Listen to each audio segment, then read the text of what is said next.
Rabbi sallallahu Rami rasa sugeng rawuh ingkang sami amri kesani kesenian maut sholawat Allahumma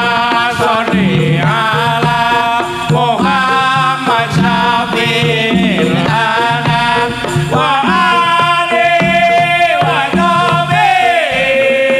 wa sallim ala dawam pinangi ing dalu niki kita atur kabudayan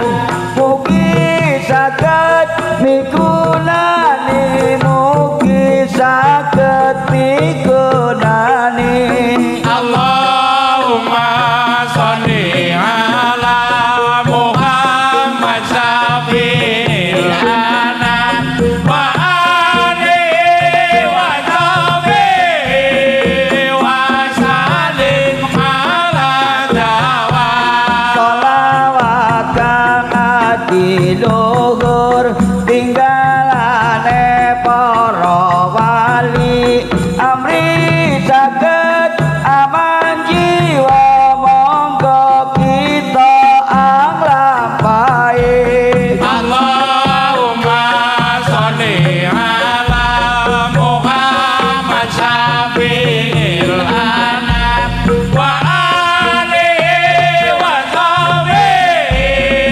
wa sallim ala dawam kangge tameng ing agama pun didhawuh kang maha suci kangge tameng ing agama pun didhawuh kang maha suci Allahumma sholli ala Muhammad syafi'il anam wa alihi wa sahbihi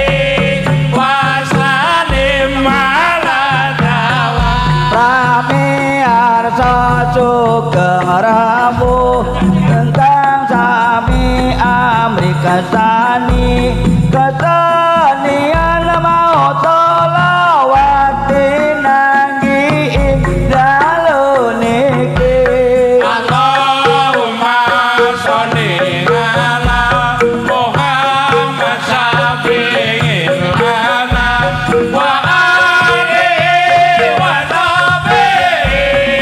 wa sallim ala dawam kita atur kabudayan mugi saged migunani kita atur kabudayan mugi saged migunani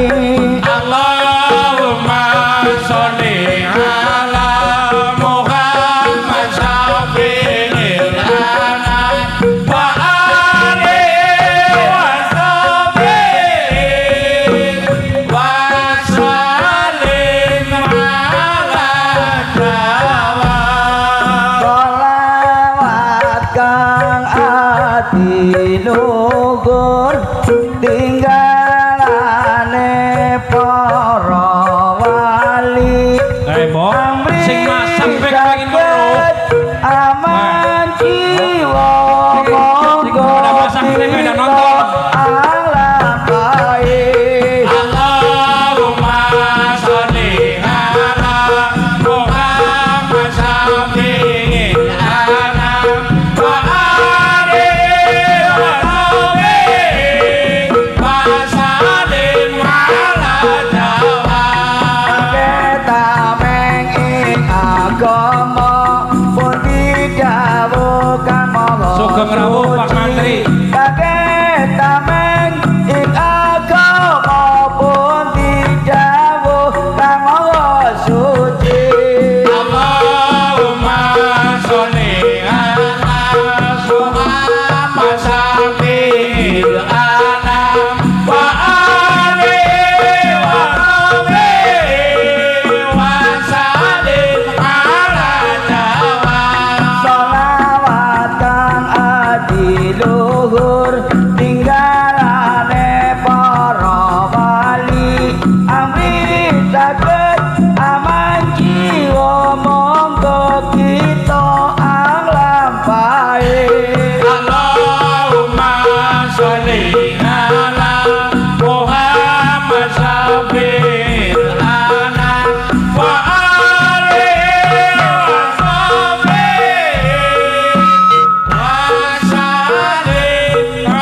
Alhamdulillah.